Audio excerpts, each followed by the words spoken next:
Top 10 list of pro-Americans and anti-Americans today. Let's get started right with the American Dream, Dusty Rhodes. By the way, did you know that Dusty Rhodes is the father of Cody Rhodes? If you didn't, listen to any one of Cody's promos. But back to Dusty Rhodes. Dusty Rhodes, he wasn't really like coming out with the American flag all the time or anything like that, but he definitely called himself the American Dream. And I do believe that he does embody the American Dream. Hogan will be further on the list, and Hogan represents America, right? Big personality, Python, big, strong, take no nonsense, while Dusty Rhodes embodies the American. When I say American, fat slob who likes to party and have a good time, and I say that with pride, no shade at us Americans, because hey, look at me, I can lose a few pounds, and Dusty Rhodes definitely embodies the American dream. So let's do an anti-American now. It's going to be 1-to-1. We're going to do Muhammad Assad. Muhammad Assad was in the mid-2000s. He had an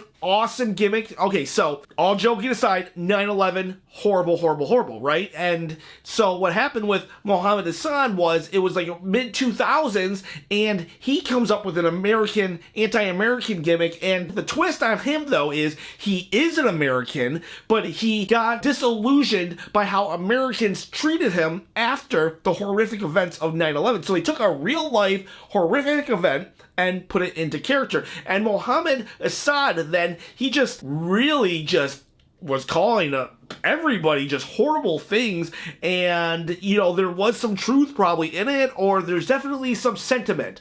And that is when wrestling becomes visceral, when there's some truth or fear of truth in it, and the fans hated him. They definitely hated him, and the dead man, Undertaker, they collided with each other, and unfortunately, Muhammad Assad had his, like a Splinter Cell attack the Undertaker, kind of in a very terroristic-like way, even though at the beginning he wasn't a terrorist, but as time went on, he just became more and more terroristic, if that's a word. Anyways, his people attacked the Undertaker and carried him out cross-like of SmackDown, and very unfortunate, the real world took over in that there was an actual terrorist attack on London. The UPN, who was the network at the time that owned the rights to SmackDown, said, "Nuh-uh, we don't want him." Soon after that, Muhammad Assad was written off TV, which is a real shame because he got nuclear heat, and yeah, it's like, I don't know what he do. It was a touchy subject to begin with. I mean, terrorism, 9/11, but he made it work. He definitely made it work, and he was definitely a victim of just current events. So I don't know, right or wrong, that's what happened. Now let's jump to a pro-American, but first, have you subscribed to the channel? Have you commented below? Because you get a chance to win one of these belts if you comment below. Every comment gets a chance to win the belt. Once I hit 10,000 subscribers, I'm going to give one of these championships away. I'll contact you. I'll announce the winner via video, though, so don't ever give any personal information away in the chat. So don't forget, subscribe, comment your favorite American or anti-American gimmick down below. So the next American gimmick is Hacksaw Jim Duggan. Oh, tough guy. Hacksaw Jim Duggan, he was, I don't know, he came out carrying a flag, and he had the USA chant, and unlike some people, it was very, I don't know, just felt natural with the Hacksaw. He loved America, you could tell, and you loved loving America with the big guy. An anti-American, that's gonna be Rusev. You know, Rusev Day or Miro in AEW. Well, when he first joined the big leagues of WWE, being a call-up from NXT, he was Rusev, the Bulgarian brute who had basically sided with Russia. His gimmick was just all Russia all the time. Him and his, I don't know, manager, Lana, who becomes his wife eventually in real life and on camera and everything, well, they were just so pro-Russian. And this was just such a callback to the old anti-American gimmicks when it was the Cold War times of us versus the Soviet Union. It was basically that all over again, but just saying Russia is so powerful, so great. Russia is everything, and you Americans suck. And then he even won the U.S. title, which was awesome. He had a WrestleMania match against John Cena, who John Cena does kind of seem like American, but I don't think he has an American gimmick. He just loves America in general. But so anyways, he has a feud with John Cena, comes out on a tank, peak Rusev. I loved Rusev. I wish he'd come back. I would celebrate Rusev Day any day of the week. But yeah, as an anti-American, he knocked it out of the park. Our next American is Mr. America. And how much more American do you need than that to be called Mr. America? Yeah, I don't know where this guy came from. In the 2000s, he just appeared. He started feuding right away with Vince McMahon. And then he just disappeared just like that. But I mean, just look at the guy. He screams American. He had to be on the list. And Vince McMahon actually thought that this was Hulk Hogan, but it couldn't be because the guy passed the lie detector test. Checkmate. He must not be Hulk Hogan. But yeah, he got fired eventually because McMahon must have doctored some evidence that made it seem like that it was Hogan. I don't know. I wonder whatever happened to Mr. America, but I salute you. Anti-American is going to be Sergeant Slaughter. Sergeant Slaughter is so wrong on so many levels. Basically, Sergeant Slaughter would be like a wrestler who suddenly supported Osama bin Laden. Kind of very similar in that Kuwait was a country in the Middle East and a country named Iraq invaded, and then America went to war with Iraq, and then Sergeant Slaughter said, I sympathize with Iraq and Saddam Hussein, and it got a little too real, so they kind of pulled it back a little, but for the most part, Sergeant Slaughter, a real American hero who should have been on this list if it wasn't for the fact that he defected to support Saddam Hussein for a short stint in his career. He then becomes a sympathizer to the enemy, who we are actually at war with. Literally at war with the country, and Sergeant Slaughter decides to support them.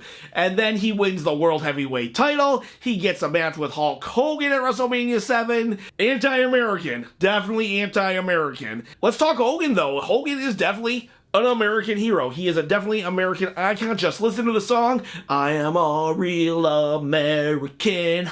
Fight for the rights of every man, I think. Well, either way, Hogan was just he was America in the 80s. He was, like I said earlier with Dusty, he was big, he was brash, he didn't take no nonsense. Let me tell you something, brother. He ate his vitamins, he said his prayers. What you gonna do when Hulkamania runs wild on you? And that was America. We were backing down from the Soviet Union, and he even went and beat the Sheik, the Iron Sheik, the evil Iranian, for that title, and that was America, shoving it down everyone's throat because we were number one, and that's what Hogan was. He was basically America. He was the persona of America as a whole, basically. The next anti-American, though, is actually going to be everyone before the 90s, because let me tell you something, back in the day, it was a wrestling trope to have an anti-American because it was so easy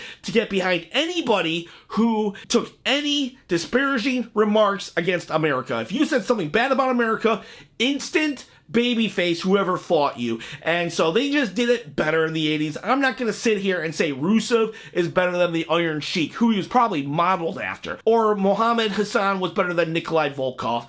But the fact of the matter is, I was not really watching wrestling during the prime of Nikolai Volkov, Iron Sheik, and all of the others that came before him, the giants that came before. I know of them. My brain has studied them from a historical perspective, and I have a lot of respect. I even have some moments. It was hilarious. Nikolai Volkov coming out and making people stand for the Soviet national anthem. Hilarious, awesome, but my heart does not connect with them, but my brain knows they are more important than I'm allowing them to be. So I'm just going to lump every anti-American from the 80s and before together, saying that they were probably great, awesome, even better than now because they could probably get away with a lot more stuff, and people thought it was real, so it was more visceral. There was more hatred, there was more bottles thrown into the ring, which I don't I don't condone, but there does say something about when you're so mad, you just throw something at someone. So any heel, Iron Sheik, Nikolai Volkov, and any anti-American heel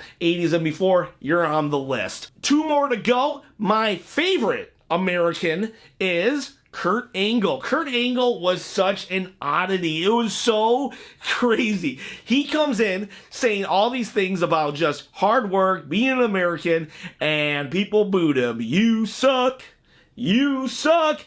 Kurt Angle was so great. He was a babyface American heel from the 80s, but he was in the Attitude Era 90s, so nobody wanted it, and we all booed him. We all hated him, and it was awesome. He's like saying, like, hey, I'm intelligent, I'm hardworking, and everyone's like, boo, boo. We didn't want any of that. He had won gold medals for America, and he wanted praise for it, but we didn't want to give him nothing but boos and jeers, and that is what's so great, because he was just like, and he played it up. Why are you guys booing me? I'm an American hero. What is going on here? It was so funny, so hilarious. Kurt Angle does not get the props for being his comedic timing. He definitely does not get the props for his comedic side because he is such a great wrestler, such an intense wrestler, but just awesome. His American gimmick was so good, so different, and that also applies to the last anti-American. Very different type of heel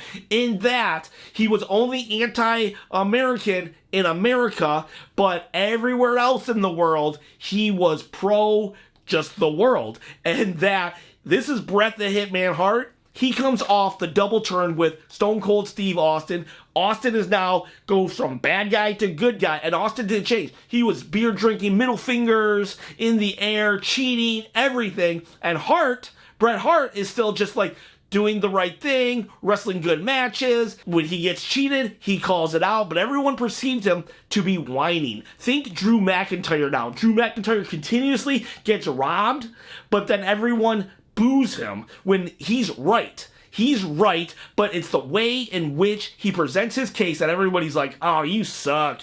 You're just a crybaby, a whiner. Well, Bret Hart, it happened to him, and he got fed up with it, and he said, screw this. It's the American fans, because the Canadians, the Europeans, everybody else in the rest of the world, they can see that I'm a hero. And so he became so anti-American. You Americans suck.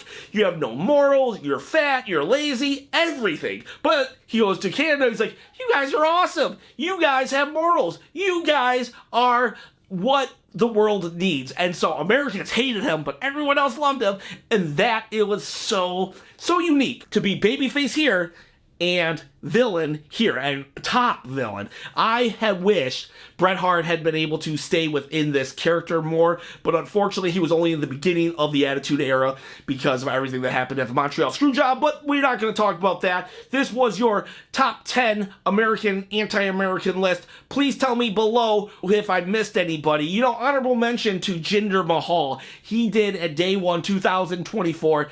It was great. He made Americans boo the national anthem when he said it in Punjabi. I really wish they would have explored that character, so honorable mention to Jinder Mahal as an anti-American. But guys, girls, I appreciate every single one of you. Please comment below who I missed, who you think deserves on the list, so you get a chance to win one of the belts as well. And yeah, USA, USA, ha!